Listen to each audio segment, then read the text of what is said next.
One of the biggest things you're hearing in the media at the moment is all about the high cost of living and how easy it is to go out there and get a side hustle, earn some extra money, and put yourself into a position of financial freedom. Well, I'm going to tell you, as an accountant, I get to see so many people start different side businesses, some that have done very well, some that have failed. One of the consistent things that I see for people that are doing quite well in their side hustles is the consistency of their approach, which means that they're giving it a crack. They're constantly spending time on it after hours or in between their job, and they're not afraid to pour a little bit of savings or capital towards it to see a level of success.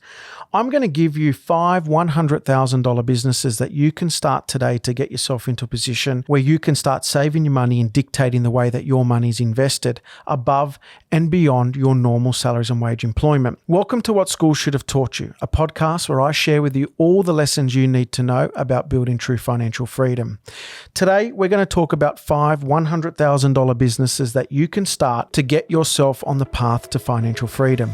Everything school should have taught you in one place. With a property portfolio of over 17 million and an accountancy firm of over 16,000 clients, as well as being an accountant to some of the wealthiest people in Australia, Jeremy Iannuzzelli will be sharing his lessons on everything school should have taught you so you can build the life you want.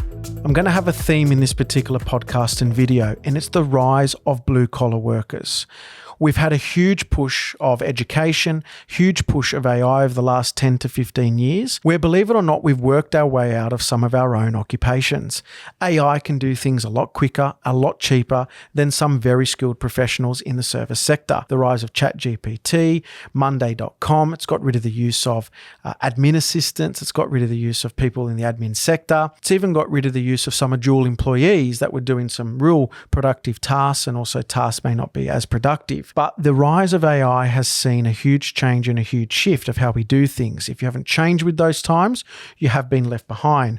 But the one thing that's remained consistent is that AI probably can't do a lot of the jobs in the blue-collar sector. Now, one of the industries I'm seeing boom at the moment, and one of the small sectors I'm seeing doing very well for people to enter into the market, is the cleaning business. Now, I've got clients who are doing cleaners for builders, cleaners for domestic services, cleaner for strata services, cleaning for commercial services. It's a low-cost business to initially start. I've seen the costs of startup being as little as $1,500, a bucket, some sprays, some wipes, some brooms, some mops, and all of a sudden you've got yourself into a position where you're now cleaning homes for domestic consumers. That then moves on to consumers such as builders, you move on to commercial, you may move on to strata. Strata is where I see a lot of people have made a lot of money over the years because they're not just taking care of one building, they're taking care of numerous buildings. The cleaning business is an area where people don't necessarily want to be doing it. It's a dirty job. Why do I want to go clean other people's houses? It's not seen as a job of affluence. It's not seen as a job where you can beat your hand on your chest and you can say, I'm proud of what I do. But let me tell you, I've got a number of cleaning clients, a number of cleaning business clients that are making well over 6 figures a year, not as far as turnover is concerned, but profit. Well over 6 figures in profit. They're doing the job that no one else wants to do. And if no one else wants to do it and there's high demand and low supply, it's name your price.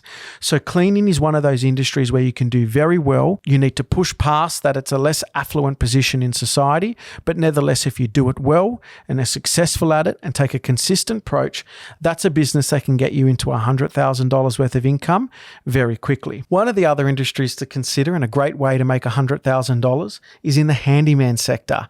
Now, most people, they start that to be a service tradie, for argument's sake, like an electrician, a plumber, a carpenter, might want to work towards being a builder. But those little odd jobs, those jobs that may not be worth the money for your time, that's the area at the moment which is in need of good tradies or in need of good people to do that particular amount of labor.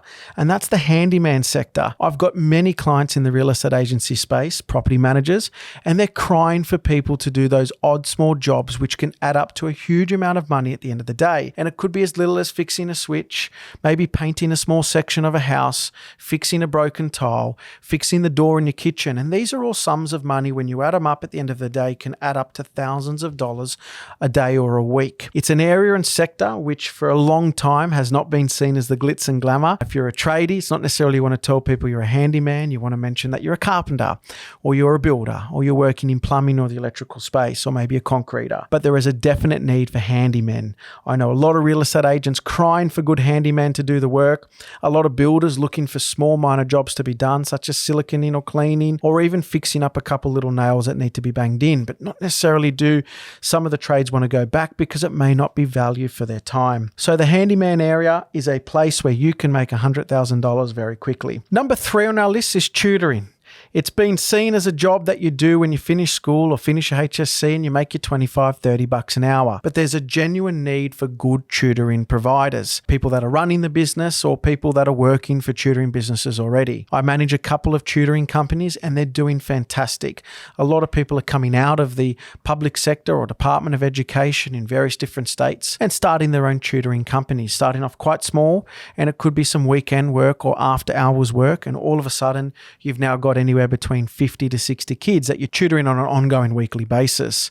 I've seen some really good money being made in the space, and it's not uncommon for me to see clients in this space generating well over $150,000 worth of revenue simply with themselves and maybe a couple other students that they're paying part-time. So if you've got a skill, you're a teacher or in the education space, and you've got skills that you can teach somebody else to do something a lot better, more efficient, quicker. Tutoring doesn't necessarily mean teaching someone geography or, history, or could be maths or English. Tutoring is as wide as I've seen many people assist people at university, teaching them subjects like economics, could be statistics for business. I'm rattling off all the stuff that I struggled with at university, but nevertheless, tutoring isn't just for kids from kindergarten to year 12. I've seen a lot of young adults getting tutored for their education, whether it's TAFE or university as well. Number 4 on the list is e-commerce and influencing, affiliate marketing being one of them. It's a relatively new industry, probably over the last 5 or 6 years it's really taken its high. But e-commerce, drop shipping, I do see a lot of success for clients, but it is one of those industries you need to constantly work at. It can be quite capital intensive at the very start because you may need to buy stock, you may need to get a website, there's a bit of trial and error or understanding what products will do very well in the market. But that's a great business that if you do it on the side, have all the systems and procedures being put in place from the very start, I see many clients get to over $100,000 worth of revenue. But I will say, and I will tell you that you need to bear in mind the market does shift very quickly. So if you're selling very low value items that are specific to value trends, could be fidget spinners one week, it could be stress balls the next, you need to make sure that you pivot and move with the market very quickly, because the risk is you could get caught with a lot of stock that you can't move, and therefore you're going to be turning your profits to losses. So I will say if you're going to go down the e-commerce side, be very careful you don't get caught with a lot of stock that nobody wants. I'll put a slash next to e-commerce and call it influencers. I see lots of influencers and manage lots of influencers as well. Again, do very well through affiliate marketing where they drop their link on their page and then you click on it, you get a 10% discount and they get a portion of those funds. It's great if you've got lots of followers, and if you're like me trying to struggle for those followers, you're probably not going to make a lot of money very quickly, if anything at all. So just be very careful. It's one of those industries or those side hustles that will take a lot of time. You might get lucky and you might get thousands of followers overnight, or it could be a 5-year plan where you generate your followers, but give them content, give them value that they wouldn't find elsewhere. I just want to stress one little thing, that influencer, there is a very high rate of failure.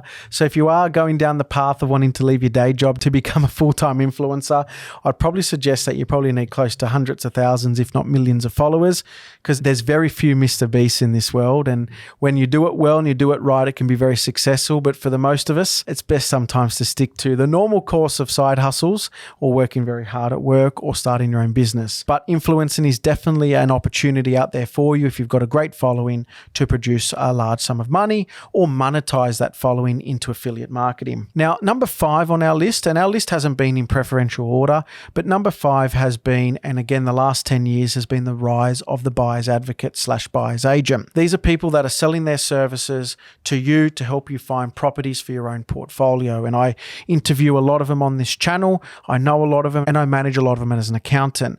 It's not uncommon for me to see these really good buyer's agents, people with a passion in property, people that have been investing for a number of years, talking to a lot of people, networking through the years at many different events, starting their buyer's agency business and having well over 6 figures in their first year. It can be an industry where it does require some capital, especially around advertising and marketing if you do want to get get your brand out there to a wide range of audience. But very easily, it is one of the best fee for time services that a small business can readily provide.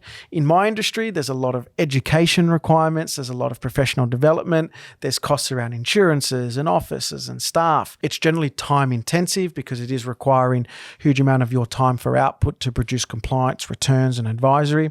Where buyer's agency, from a fee for service perspective, it's one of the best value for time commitment businesses that you can have. Now again, you are dealing with people's financial futures. Don't take it lightly. This is not a job where you spend 1 hour a week doing. You've got to constantly be researching, understanding your target market, your locations, doing the due diligence, researching the data of the areas that you're wanting to buy, and also having an X factor, ensuring that you've got a portfolio yourself. Because one of the main questions you might get asked as a buyer's agent is, do you hold a property portfolio yourself? Because people want to know you've gone through that journey. People want to know you've got the battle scars, the scars from maybe conveyancing nightmares, lending nightmares, purchasing nightmares, tenant nightmares. Everybody loves a good war story. And over my many years of being an accountant and many years of investing, war stories is what I love to share with my clients and why I started What School Should Have Taught You. Not just to share my knowledge, but also to share the war stories, things that I've seen where people have done really bad but came out of it in the right manner, or to avoid you going down that same path. So number 5 on our list is becoming a buyer's advocate or buyer's agent. Again, it's not easy. It's one of those things where it will take some time. You do need to get some education requirements being done, such as a real estate agent license, and there's a couple other things that you need to review. So my advice would be have a chat with anyone who's in the industry, get an understanding of what they've done, maybe work for someone in the industry as a part-time basis to get a bit of a feel of the process if you are looking to one day start your own business. There's a number of education topics, there's a number of YouTube channels, number of websites you can visit as well to learn everything you need to know about becoming a buyer's agent. But as an accountant, rounding off number 5 is a buyer's agent / advocate. So I want to summarize for you those 5 businesses where you can make 100 grand today with very low startup costs. And I said at the early stages of this podcast that the rise of the blue collar industry is on. Number 1, cleaning. Cleaning business, great opportunities, low startup costs, lots of work available to you. Number 2, handyman, similar industry potentially as the cleaning, lots of clients out there. Networking with real estate agents is probably going to be one of your best partners, and there's plenty of value there you can provide. Tutoring, not necessarily looking at just your K to 12, but also looking at tutoring students that are currently through university, could be English tutoring or other languages, but there's a huge amount of opportunity as Australia's becoming a multicultural country. A lot of migrants coming into the area, a lot of people wanting to learn, not just the basics, but the advanced stuff as well. This is a great industry to be in and a very good way to make your first 100 grand. E-commerce, big believer of it. If you do it well, it can be very rewarding. Just be wary of the pivot that needs to happen and the fast-moving pace of the environment and the industry that you're in. And number 5, rounding out that list, is a buyer's agent. Again, it's been a huge platform over a number of years, really probably been prevalent in the industry for the last 5 or 10. I think it's still in its infancy stages, even though there's a number of people participating in this space now. But if you do it well, it can be very rewarding, and it can be a business that you can not only just reward yourself with extra money, but reward yourself with changing people's lives. If you're loving this content, don't forget hit that subscribe button on YouTube or like and follow on iTunes and Spotify. I'm Jeremy Iannuzzelli, and this is What School Should Have Taught You.